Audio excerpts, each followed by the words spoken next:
I've recently learned some incredible LEGO design techniques that you won't find in any regular sets.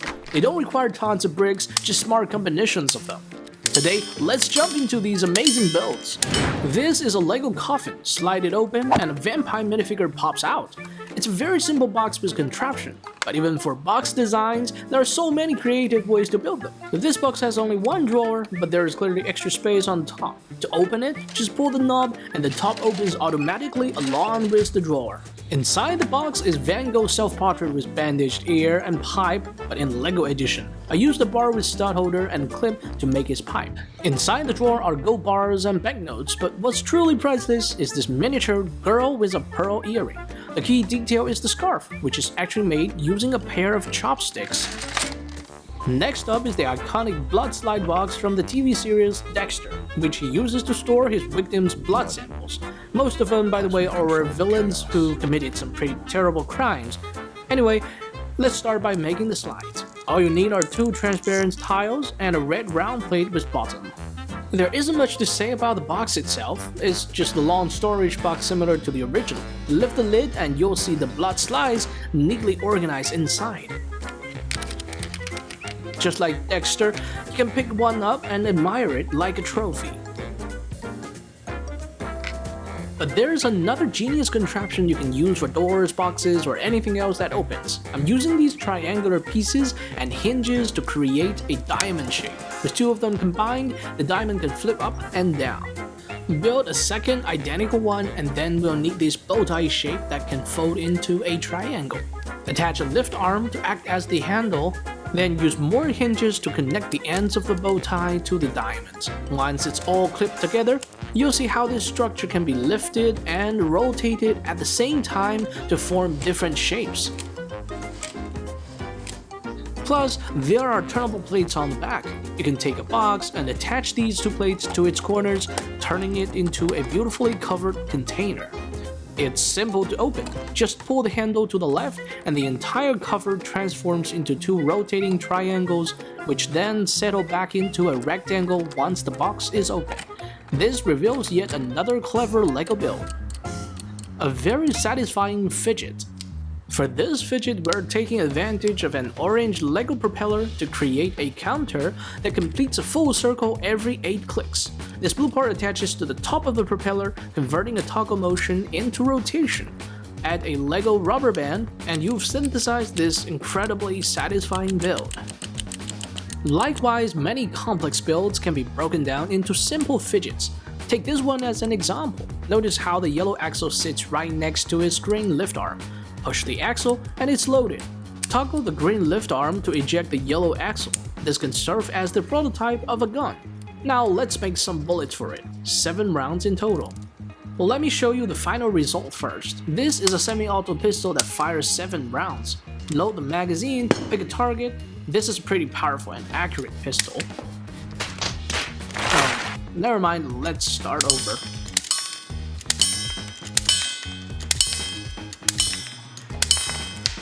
Since it's spring-loaded, this pistol has a much better range than the official shooters made by LEGO.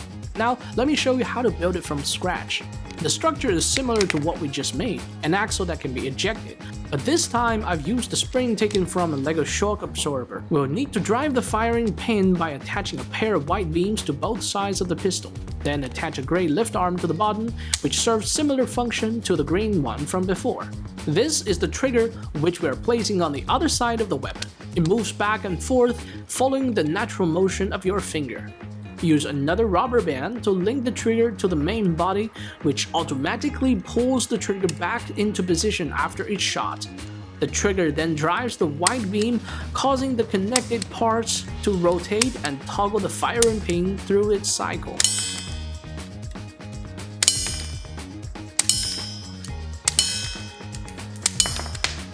In my last video, I made 2 mini gumball machines. Even though they're cute, they lack a coin mechanism, meaning you don't need any money to get a treat. So how do we add that feature? Take a look at this. It's a knob, just like the ones on a real machine. Without a coin inserted, it stays locked. To do this, I'm attaching 2 lift arms, with each one guarding a specific direction. Turn counterclockwise and the orange one blocks the way. turn clockwise, and the green one catches the gear. Now let's insert a coin. With the coin filling the gap, the mechanism changes. The orange lift arm now gives the knob clearance, and the coin drops into the collector once it reaches the bottom. After the knob returns to its original position, the lift arms go back to functioning normally. Next, I'm going to build a satisfying Lego jumping mechanism. I wanted to create something that jumps to a certain height and falls back down at a natural pace. To start, I'm using this white piece. Can you guess why is it so important? Next, place the black piece so it extends to the right through the gap. This allows the black piece to slide up and down freely. To continue, I'm using an L-shaped lift arm and an axle attached to the right slide. This way, when I lower the build, the axle pushes the black piece up. I've found the perfect props for this, a question block and Mario. Once they are attached in place, the build looks like this. It's even more satisfying than it looks. I can play this all day. This is a unique Lego piece, and I call it a macaroni tube. It connects axles and allows them to turn at a 90-degree angle. Imagine you're building a drill for those hard-to-reach places, but you can't simply bend a regular axle like in the video. So how do we make it work? Insert 3 axles with macaroni tubes into this structure and attach them to a coupling piece. Then use this base to hold everything in place. This way, the rotation is transmitted through a right angle all the way to the tip. The motion itself is also incredibly satisfying to watch. Next, I'll show you a simple, satisfying fidget that you can make with your own bricks. 2 springs are slid into this axle, and the blue and red piece is attached to the surface.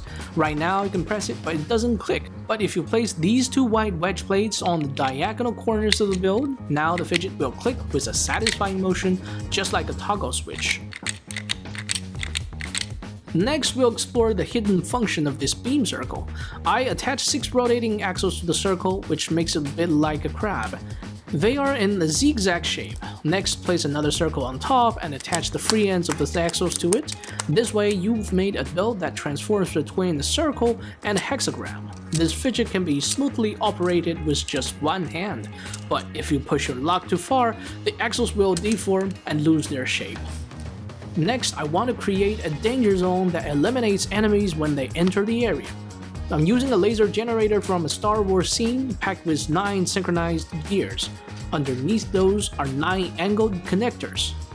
I stole these large lightsaber beams from the Sith and attached them to the connectors. This way, they form a laser web with cross beams. Turn the gear from behind and the laser beams start to move, creating an area that is impossible to pass through. Hook it up to a motor and you'll find that the beam's pattern changes with the angle.